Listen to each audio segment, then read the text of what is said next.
On Music Theory 3, I wanted to do a quick video on augmented 6-chord analysis and part writing. We're going to be doing some of this in class, but I thought I would also go ahead and do it in this video as well. So here it is. We're here in chapter 22. This is self-test 22.1 on page 394. And we're going to jump down to first doing this Schumann example, Clara Schumann. And I'll play it first.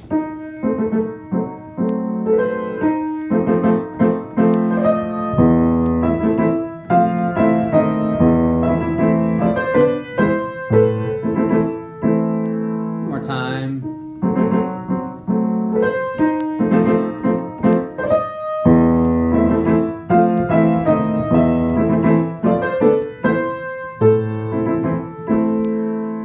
So forth. So always first question is, does this modulate?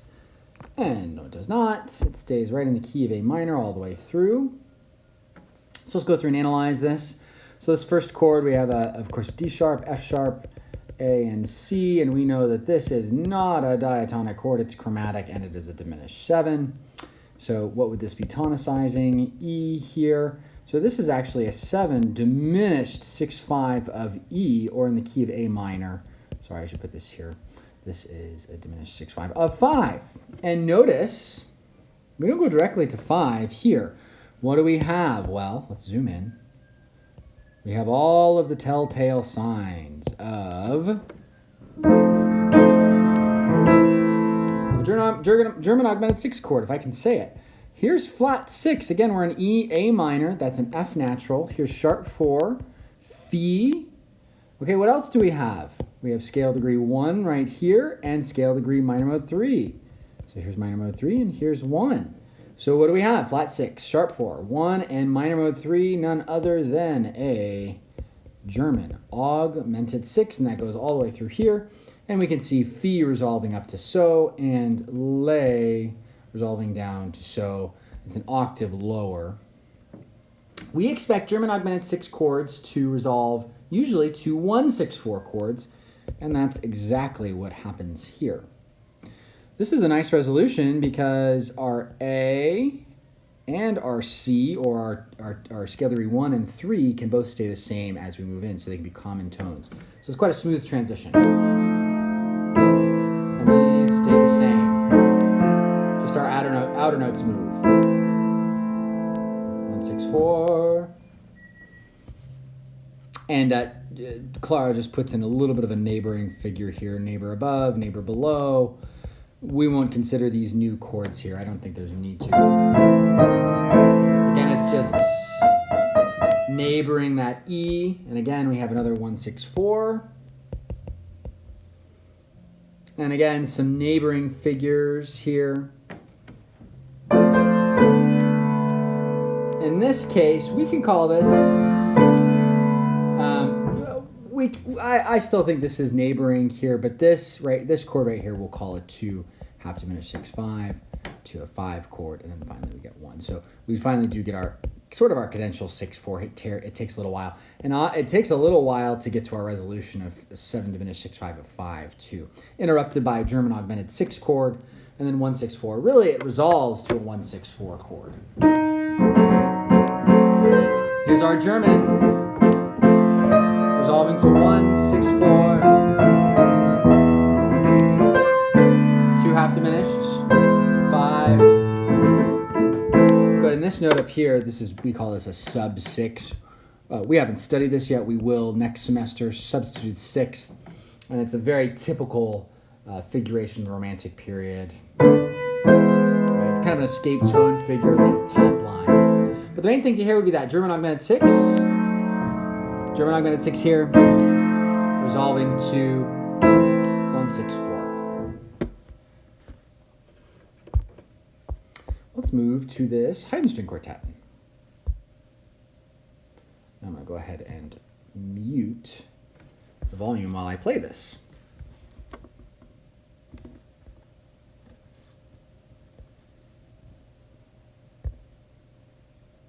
Self-test 22.1 C3.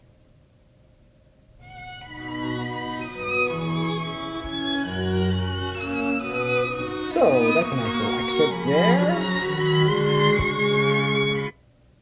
going.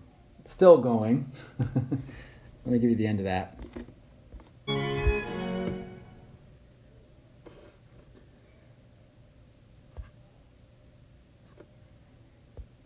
All right. Sorry about that. I tried to turn it down so you didn't hear the phasing that you normally hear.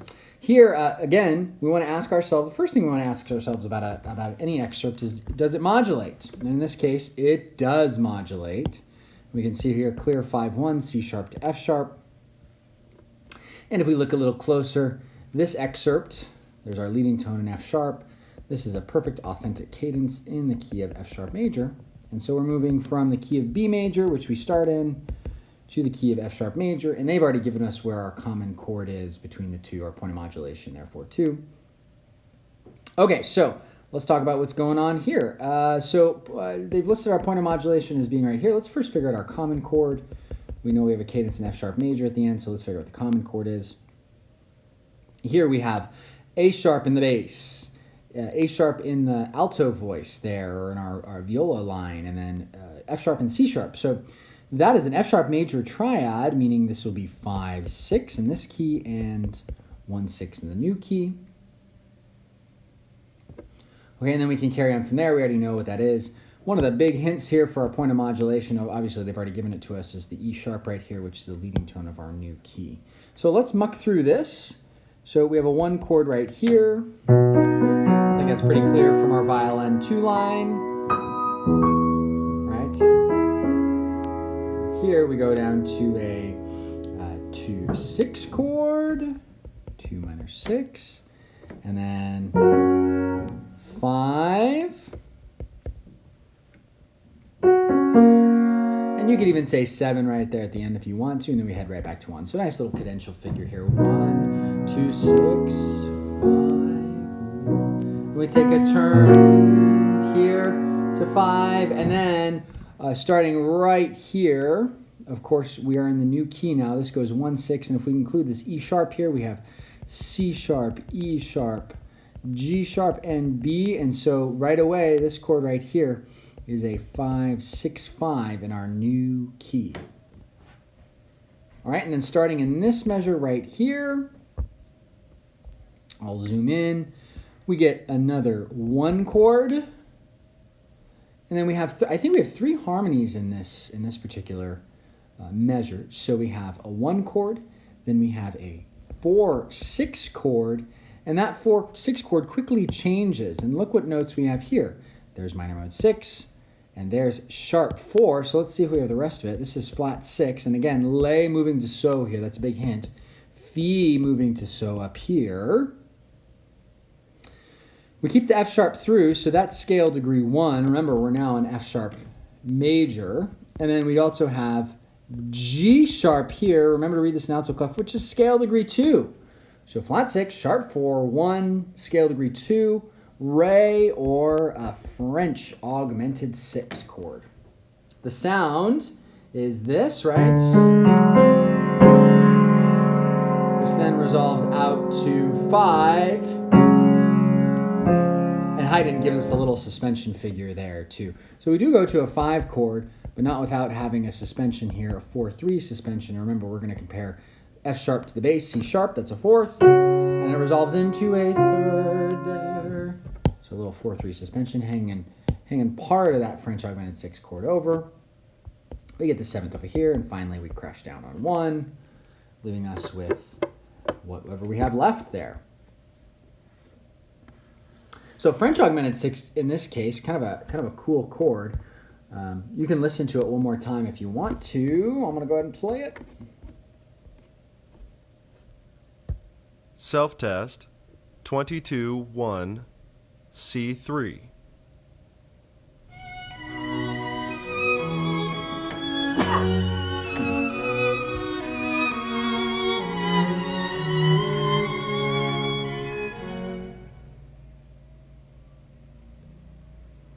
And there you have it. So nice use of a French augmented 6 chord. Let's jump down to this excerpt right here. Another flute excerpt in this case, minor key. Let's go ahead and listen to this.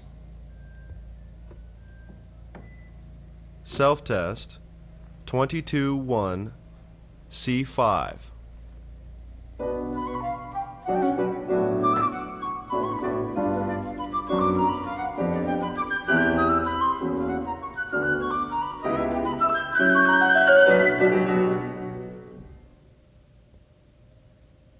Alrighty.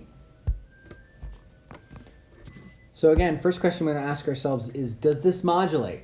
We start in the key of B minor, and it seems to be that we have a perfect authentic cadence here at the end in B minor. So no modulation here, so we don't have to worry about finding point of modulation or any common chords or anything like that. So let's go ahead and just truck through here one chord at a time. Starting on one chord. And then we get this chord right here. Now we could view this in a couple of ways. We could say, hey, that A is just kind of passing through, or we could in fact call this a 1-4-2 chord. And I think in this case, that seems to me to be the best answer, because it certainly sounds like that's what it is. It's the composer's way of getting from B to G down here. So all the way through, we'll keep that chord. Next chord here. What pitches do we have? Well, let's look below. We have flat 6. We have sharp 4 and that E sharp. I'll zoom in here. Flat 6. Sharp 4, right? Lots of hints here. We have scale degree 1, and then finally minor mode 3. So this is in fact a German augmented 6 chord. And where does it resolve? La resolves down, Fi resolves up to a 1-6-4 chord, as we would expect. A German augmented 6 to go. But it doesn't then go to 5. That's what we would expect. What does the composer do here? Whoa, another half step out. Some interesting voice leading. So all half steps moving from G, F sharp, F natural, and then E sharp, F sharp, G natural. So some really interesting chromatic lines going on here. What's this chord? Well, it's not an augmented 6 chord because we don't have La in the bass there, but let's spell it out. G, B natural, D, and F natural. So G natural, F natural. What's this chord right here? Well, this is a major minor 7 chord. So if it's a major minor 7 chord, it probably is a secondary dominant. Now, what is it tonicizing? It would be tonicizing C. And then we can ask ourselves, what is C in the key of B minor? Well, we know C sharp is scale degree 2, which means C is flat 2, or what we like to call the Neapolitan chord.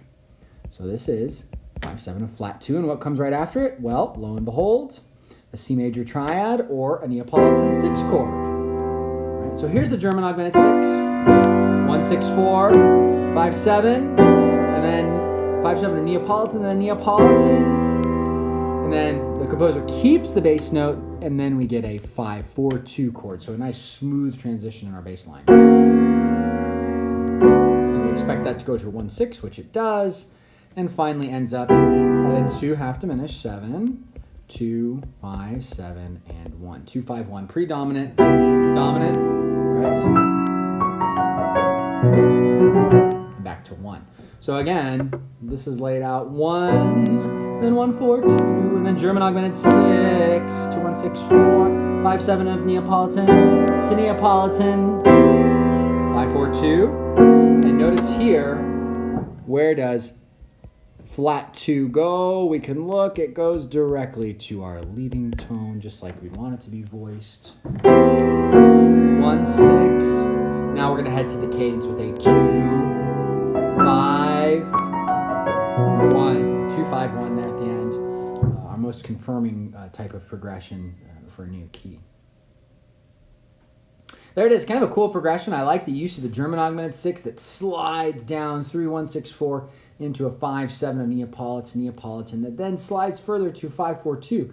That whole line starting from G, or really starting from B, descends B, A, G, F sharp, F natural, E natural, E, D, C sharp, F sharp, E. So that whole line from the beginning of the excerpt descends all the way from B down a 7th to F sharp. It's kind of a cool progression there. All the way down to C sharp there. So Again, linear, linear, linear.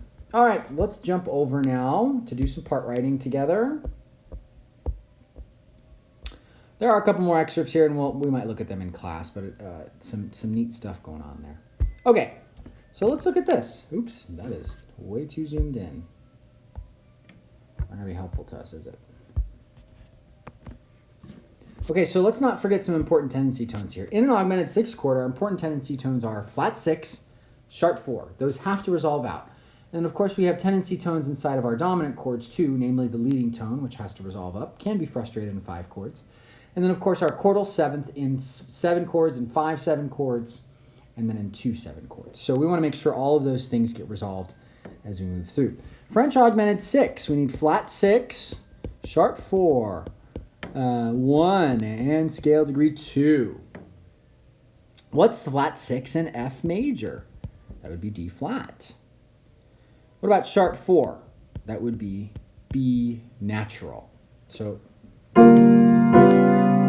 there's our French augmented 6 chord. We also need scale degree 2, which is right there. So we can check off all of these things. We have them all. Really smooth voice leading. And then we must. Flat 6 must go to so, scale degree 5. And sharp 4 must go up to scale degree 5 to so. And this is really easy. All we do is keep our G here. It's going to go out to the octave. And hopefully you hear that now a little bit. So there's a French augmented 6. And again, that's a nice crunchy sound. We need Ray in there. Let's jump over to our Italian augmented 6. And we need flat 6. We need sharp 4. And we need scale degree 1. That's it. Okay, so what's flat 6 in B flat major? Well, we're in a major key, so we need minor mode 6. That would be G flat. We need scale degree 1, and we need sharp 4. I'm going to put these in red just to show that they're tendency tones here. Maybe that will help a little bit. This needs to go down, this needs to go up, and this is an E natural. That will resolve up to F. This will resolve down to F. And in a 1-6-4 chord, we can just keep that. So here we are in B flat major. Here's our 4-6 chord. Italian augmented 6. Resolving to 1-6-4, 5-1. Remember, with a 1-6-4 to 5, we want the notes from in the 1-6-4 to fall down to 5. We don't want them going up. So the best resolution here is that we can actually keep these Fs, the unison or the octave Fs, the same, but we need our other notes to move down. It should sort of feel like a relief to get that 5 chord. Okay, there's your Italian, and let's do one more, German. And remember, German augmented 6 most often will resolve to 1-6-4 because of the voice leading issues, the parallel fifths that might emerge. So what's in a German augmented 6? Flat 6, sharp 4. Scale degree 1, and in minor mode, we want minor mode 3. There's minor mode 6 below, there's lay, and we need scale degree 1, and I think it's going to be easiest to get scale degree 1 right there. We can kind of just keep it held over from our previous chord. And finally, we need D sharp, which is sharp 4, and we have a C up there, which is scale degree minor mode 3. So we don't need to add it in there. It's already in our texture.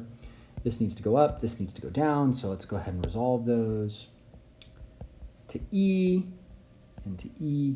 And here we can just keep the A again because it just goes right to a 1-6-4 chord. We have 2 common tones between the German augmented 6 and our 1-6-4 chords in minor keys. Not the case in major keys. Okay, again, we want things to fall down. So we want this to fall down to our, don't put a G natural, to our leading tone here. We can carry this through, and we'll make our E the chordal 7th there.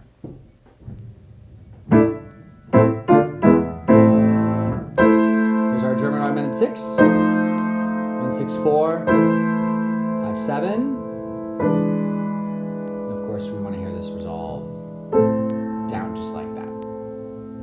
So there you go. Write out your scale degrees. Make sure lay is always in the bottom-most voice. And then always resolve lay down to so, fee up to so, Never double any of those tendency tones. Lay or fi should never be doubled because you'll resulting voice leading will be parallel octaves.